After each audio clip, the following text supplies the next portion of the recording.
By the time Magnetic Core went into Whirlwind, I believe that we'd all become a part of Lincoln Laboratory and Division 6. In other words, Division 6 really was established still in the hope that there would be a solution to the memory problem. When that occurred, then there arose the need for some sort of prototype to demonstrate in a larger sense what an Air Force Combat Information Center would look like. And so Whirlwind and the memory test computer in Whirlwind became what was called the Cape Cod system, that operated with several radar sets in New England and became a much bigger demonstration and experiment than originally had been done when we were simply directing one fighter to one airplane.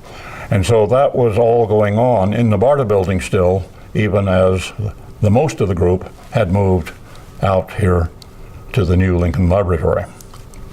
The Digital Computer Lab came to be Division 6. I think we insisted that it be a full division, that I be a division head, Bob Everett be the associate division head. George Valley might have liked to have had us subordinate to him. We did not want to do that. And so Everett and I were on the steering committee of the laboratory, along with Valley and Jerry Wiesner, and Wheeler Loomis came, I think, from Illinois to be the first head of the laboratory. So there were probably 12 people or so who were on the steering committee. And we stood our ground on a good many things that we thought were important. We had our own drafting room, we had our own shop people. There was always pressure, not only here, but everywhere else in our society, to be efficient by consolidating these things, but it's always been clear that the time you would have to negotiate to get something done in a central lab was a great deal more expensive than any duplication you might have in having your own facilities. In general, we won those debates because we essentially held the key to success. It was the digital computer that was essential, and so I had an adequate control over George Valley because I was in charge of what he absolutely needed.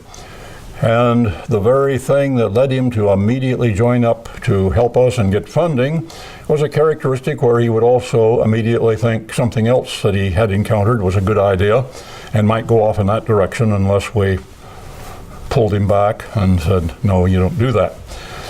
So it was an environment where there was a lot of negotiation, but there was never really any threat to our autonomy because we had the power of being essential. And this carried over in negotiations with the military. The military would come in wanting more controls, wanting this, wanting that.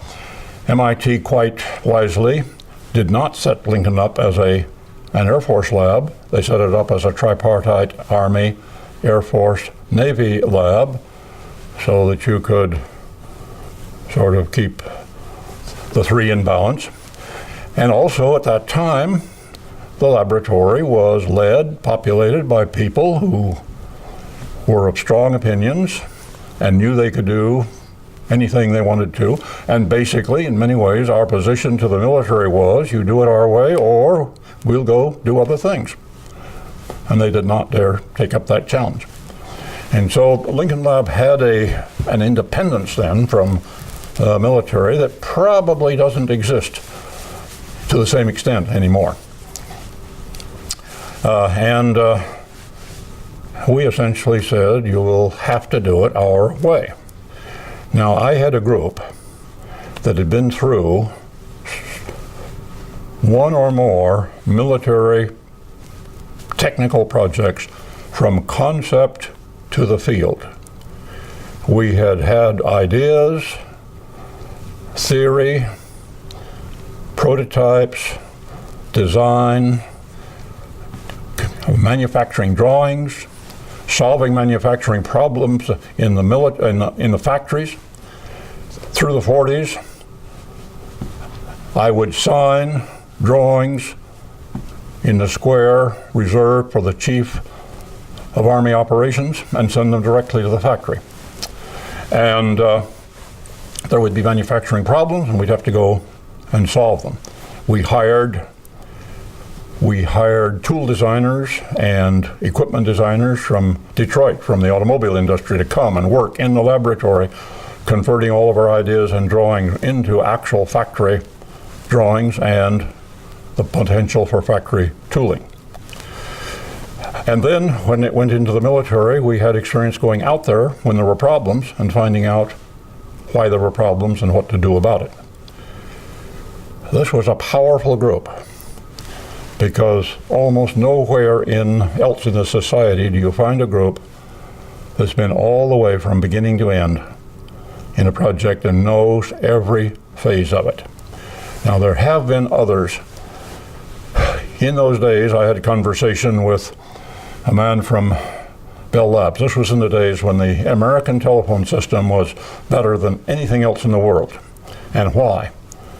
And he explained it to me this way. He says, the man who designs a telephone exchange at Bell Labs is responsible for its working in the field. And he says what that means is he's responsible for Western Electric being able to make it. He's responsible for Western Electric making it correctly. He can stop Western Electric's production if it's not being made correctly. And he must go into the field with it on the first several installations and make it work, after which he comes back and can work on another exchange. This gives you an experience that is almost unique in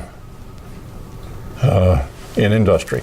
And it's an experience that served us very well in the later stages of, or in the stages where Sage computers were beginning to take shape in our relations to IBM, which we can get into. But we had this experience that gave us the power of knowing what our base was.